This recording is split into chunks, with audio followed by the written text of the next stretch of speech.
কৃষ্ণ, আমি ফিজিওথেরাপি ছাত্র। আমার প্রশ্ন হলো, আল্লাহর আদম হাওয়াকে সৃষ্টি করার কি প্রয়োজন ছিল, অথবা এই বিশ্ব জগৎ এগুলো সৃষ্টি করে কি আল্লাহ উপকার কেন পাবে? আদম হাওয়াকে সৃষ্টি করলেন, এই সৃষ্টি করার কারণটা কি? বিশ্বজগৎ সৃষ্টির কারণ কি?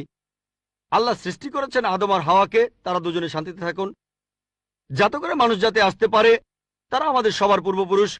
পবিত্র কোরআনে সূরা হুজুরাতের 13 নম্বর আয়াতে উল্লেখ করা হয়েছে, ইয়া আইয়ুহান নাসু ইন্না খালাকনাকুম মিন যাকরিন ওয়া উনসা ওয়া জাআলনাকুম শুউবান ওয়া কাবাইলা লিতাআরাফু ইন্না আক্রামাকুম ইনদাল্লাহি আতকাকুম ইন্নাল্লাহা আলিমুন খাবীর।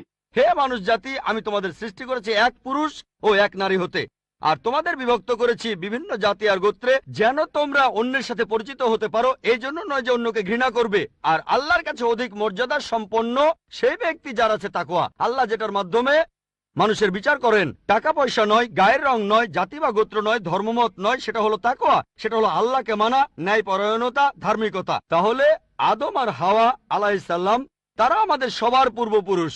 আপনারও পূর্বপুরুষ, আমারও পূর্বপুরুষ, সব মানুষের। সেজন্য আপনাকে ভাই বলে ডেকেছি। ভাই, সব মানুষ ভাই ভাই। আল্লাহ বলেছেন ইয়া আইয়ুহান নাস, হে মানুষ জাতি। আর পবিত্র কোরআনে সূরা ইসরার 70 নম্বর আয়াতে উল্লেখ করা হয়েছে, ওয়া লাকাদ কাররামনা বানি আদামা। আল্লাহ তাআলা মর্যাদা দিয়েছেন সব আদম সন্তানকেই। হোক আপনি জন্ম নেন ইন্ডিয়ায়, আমেরিকায়, ইংল্যান্ডে, জন্মান কোনো হিন্দু পরিবারে বা মুসলিম পরিবারে বা খ্রিস্টান পরিবারে, আল্লাহ বলেছেন তিনি সব মানুষকে মর্যাদা দিয়েছেন।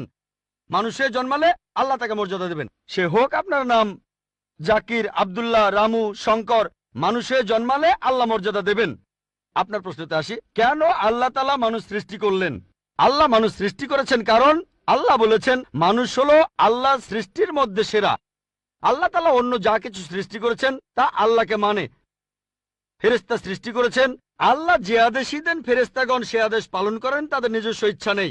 মানুষ হলো আল্লাহ তাআলার এমন এক সৃষ্টি যার নিজের ইচ্ছা আছে। আমরা তার কথা মানতেও পারি, নাও মানতে পারি। তাই আল্লাহ আমাদের সৃষ্টি করেছেন, আমরা হলাম তার সৃষ্টির সেরা, আশরাফুল মাখলুকাত। তবে আমরা আল্লাহ তাআলার কথা মানতে পারি, নাও মানতে পারি। যদি আল্লাহর আদেশ মানেন তাহলে জান্নাতে যেতে পারবেন, তাহলে বেহেশতে যাবেন, স্বর্গে যেতে পারবেন। যদি আদেশ না মানেন তাহলে জাহান্নামে যাবেন, দোজখে যাবেন। তাহলে এই জীবনটা পরকালের জন্য পরীক্ষা। পবিত্র কোরআনে সূরা মুলকে 2 নম্বর আয়াতে উল্লেখ করা হয়েছে, আল্লাযী খালাকাল মাউতা ওয়া হায়াতা। আল্লাহ তাআলা সৃষ্টি করেছেন জীবন ও মৃত্যু তোমাদের পরীক্ষা করার জন্য। তাহলে এই জীবনটা হলো পরকালের জন্য পরীক্ষা। তাহলে আল্লাহ মানুষ সৃষ্টি করেছেন। আর আল্লাহ বলেছেন সূরা জারিয়াতের 56 নম্বর আয়াতে উল্লেখ করা হয়েছে, ওয়া মা খালাকতুল জিন্না ওয়াল ইনসা ইল্লা লিয়াবুদুন। আমি সৃষ্টি করেছি জিন ও মানুষকে যেন তারা আমার ইবাদত করে। তাই আমাদের উচিত আল্লাহ তাআলার আদেশ নিষেধগুলো মেনে চলা। তাহলে আমরা আল্লাহ সুবহানাহু ওয়া তাআলার অন্যরকম সৃষ্টি যার নিজস্ব ইচ্ছা আছে। আমরা আল্লাহ তাআলার আদেশ মানতে পারি, আবার নাও মানতে পারি। অন্যান্য সকল সৃষ্টি যেমন তারা, গাছ, পাহাড়, পবিত্র কোরআন বলছে তারা আল্লাহ তাআলাকে সিজদা করে, তার সামনে নতজানু হয়, আল্লাহকে মানে। আমাদের স্বাধীন ইচ্ছা আছে, আল্লাহ আমাদের এই স্বাধীন ইচ্ছা দিয়েছেন। এই স্বাধীন ইচ্ছা নিয়ে যদি আল্লাহকে মানেন আপনি তাহলে ফেরেশতাদের উপরে চলে যাবেন। আর যদি আল্লাহ তাআলাকে না মানেন তখন হবেন শয়তানের সহযোগী। আল্লাহ আমাদের সৃষ্টি করেছেন পরকালের পরীক্ষার জন্য।